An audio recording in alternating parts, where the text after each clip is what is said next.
بچه سلام. بچه امروز اومدم یکم فقط صحبت کنم، یه رقم نزن بعدی فقط صحبت کنم. بچه الان نه سرای ویدیو میبینی نه سرای بازی، فقط میخوام با تو صحبت کنم. میگم که بچه من آقا ادیت تازه یاد گرفتم، ویدیو میذارم برای خوشحالی خودم، اصلا برای من مهم نیست لایک کنه یا ساب. میگم شاید یکیتون لایک کرد، بازم همینجوری، اصلا برای من مهم نیست. الان نه برای این ویدیو لایک میخوام نه چیزی، فقط بگم داخل کامنت هر چی بگین من نه به این بر میخوره نه چیزی، چون میدونم برای خوشحالی خودم ویدیو میذارم، نه برای حرفای شما، نه میخوام نظر شما رو بدونم نه چیزی. خب دیگه هم اگر واقعا میخوای بازم داخل کامنت ها چیزا بنویسی بنویس، برای من مهم نیست.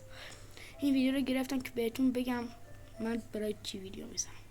ولی خب نمیدونم ادیت وقتی تازه وارد باشی داخل ادیت نتونی یه ادیت درست بزنی، کی ثابت میکنه؟